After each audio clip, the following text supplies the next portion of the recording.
Hello and welcome to this very unscientific comparison of a downcountry and an enduro bike. Before we get to testing, the two bikes that are going head to head are the GT Zaskar FS Sport, which is this one here, and the Nukeproof Mega 290 Carbon. To keep the comparison as fair as possible, I try to use most of the same components. One key component that I couldn't keep the same on the two bikes are the forks. The GT uses a 130 spec fork, whereas I chose to use a 120 RockShox SID, and the Nukeproof uses a 170 spec fork, whereas I chose to use a 160 RockShox Lyric.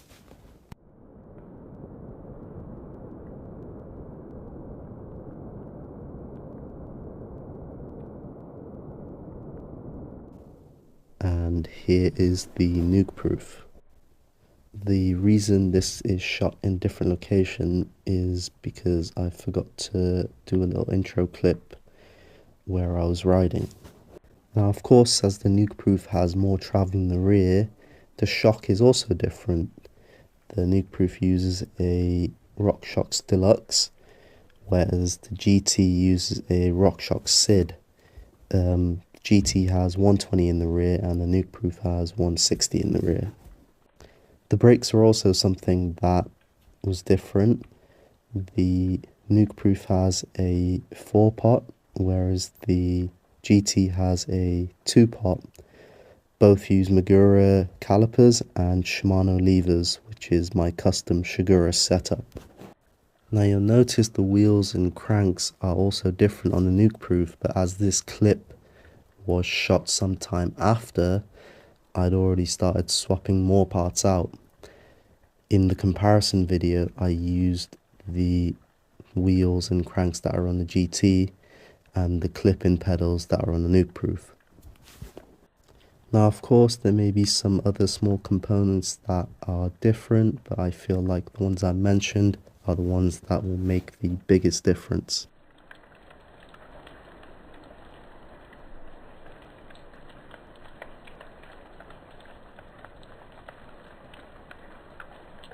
Now that you've seen the bikes, it's time to get testing.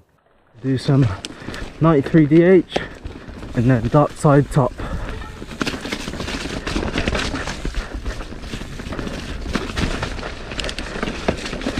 It's much better weather than we came here before.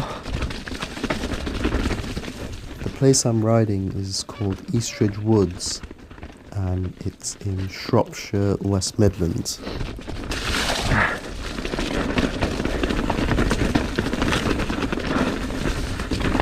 Ground's still soaked though, clipped in this time.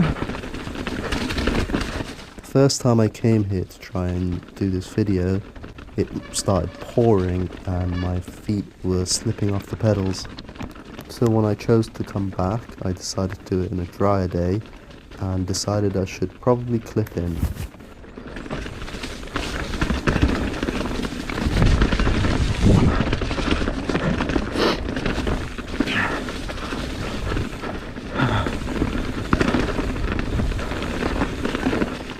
I would describe this first trail as very rough and pedally. It's quite flat, so you kind of have to pump and pedal a lot to keep your speed.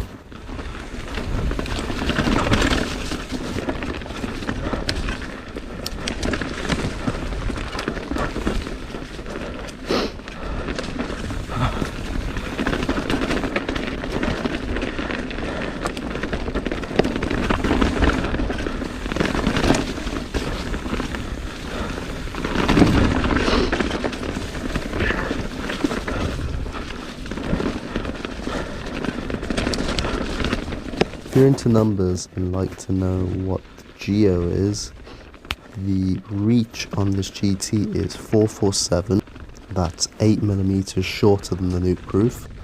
Head angle is 65, which is 1 degree steeper than the Nukeproof. Seat angle is 78, which is half a degree steeper than the Nukeproof, and the wheelbase is 1222 millimeters, which is near identical to the Nukeproof.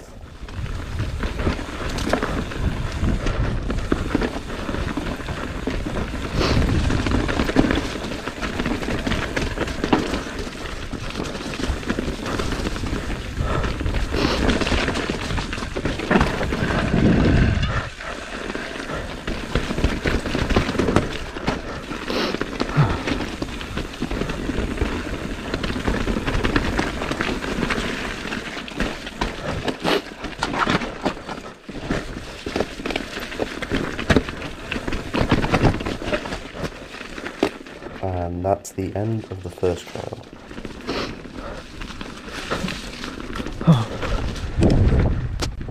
Now for the same trail, but with the Nukeproof this time.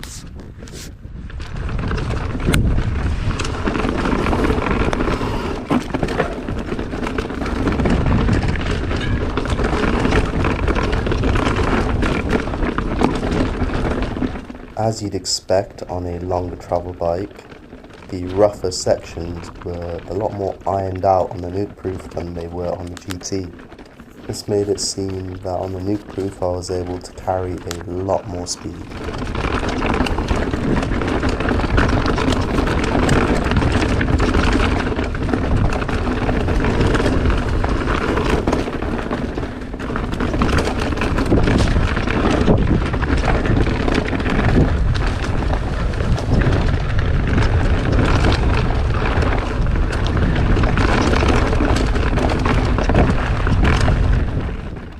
As tyre choice is quite important, the tyres I was running on both bikes were Maxxis Dissector 2.4 on the rear and a Maxxis Minion DHF 2.5 on the front. Both bikes also had the same tyre pressure, that being about 24-25 psi in the rear and 20-21 in the front. Another comparison, which actually I was lucky to have turn out the same, would be the weight of the bikes. Both bikes actually weighed in around 15 kilos.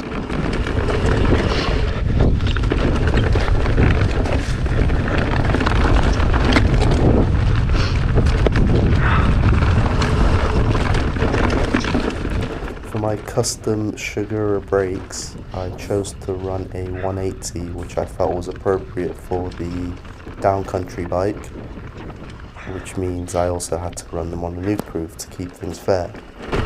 The 180 seemed adequate for these kind of trails.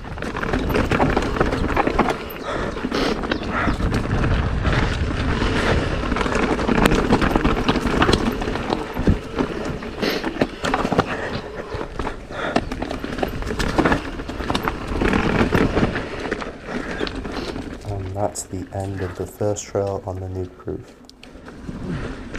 But this time we're going to do 98 DH, which is slightly steeper. There's a pretty scary section right after a sharp left turn.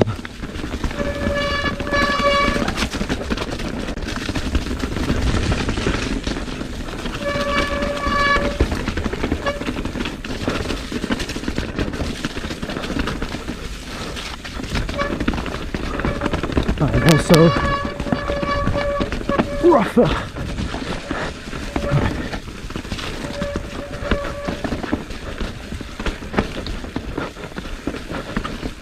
Into a steep section now, right after this turn. Nice and smooth.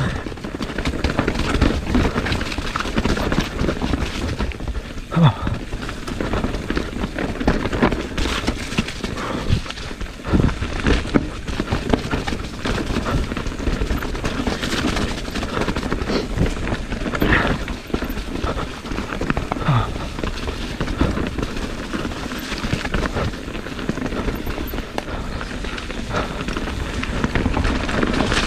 Straight into the section too.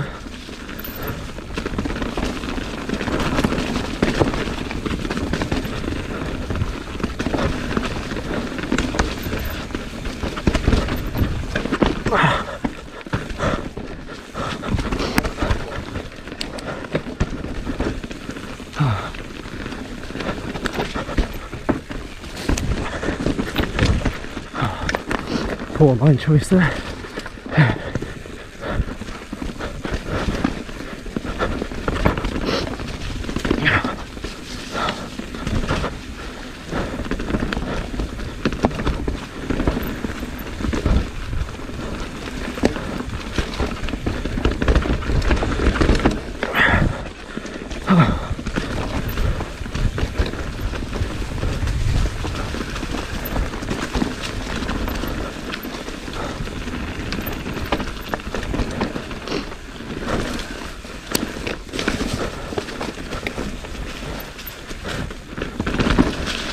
Go. Now for the same trail, but on the Nukeproof again.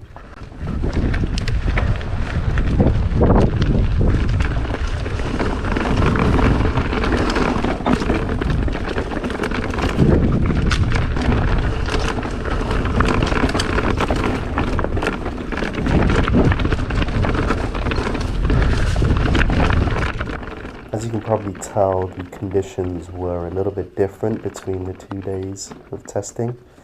The Nukeproof did have the drier day, however I don't feel it would have made much of a difference because even on a slightly wetter day there was plenty of grip. So I feel like my line choice or how I weight the bike isn't really much different between the 2 days comparing.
And that's the end of the second trail.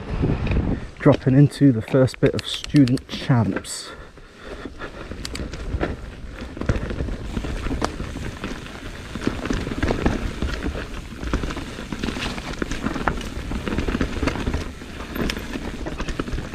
So this first bit of the student champs trail I would consider to be more of a flow trail compared to the others.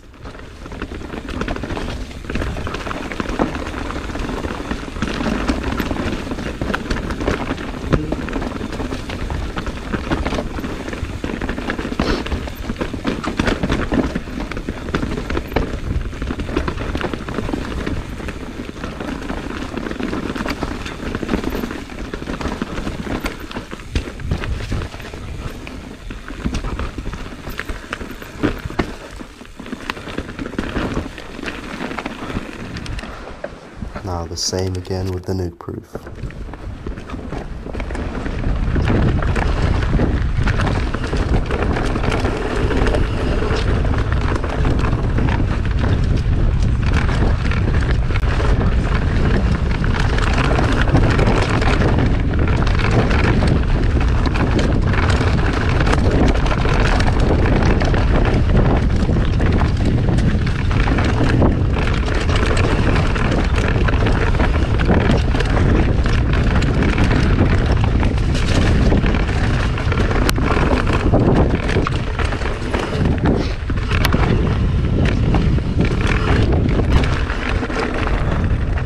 Second section of student champs. Super steep this one, super techie.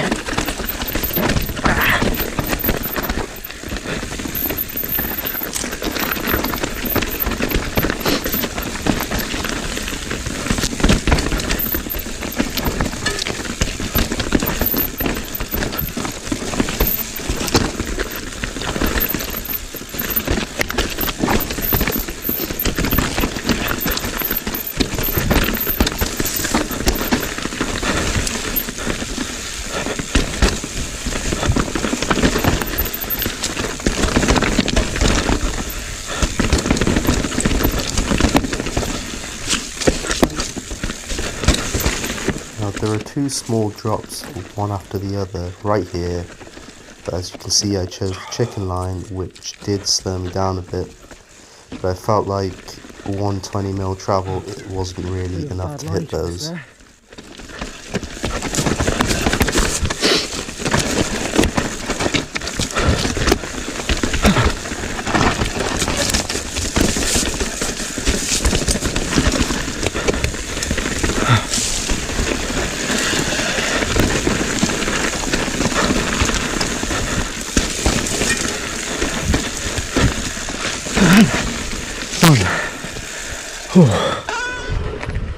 Now for the final run on the Nukeproof.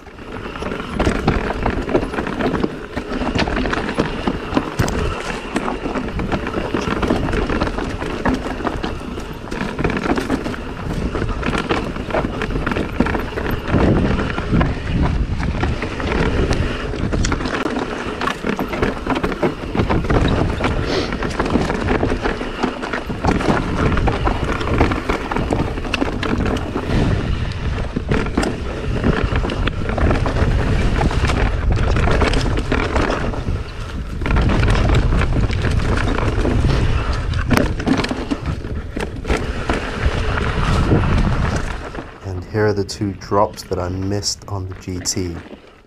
Flows quicker into the next section of the trail, but not too much quicker.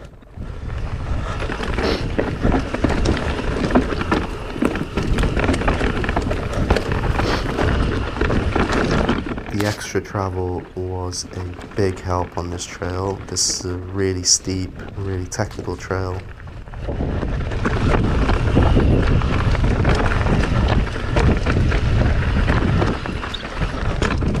That's the end of the testing done.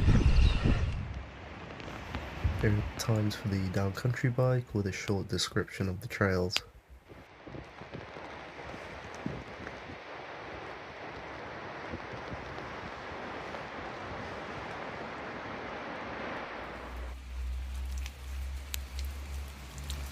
And these are the times for the Enduro bike.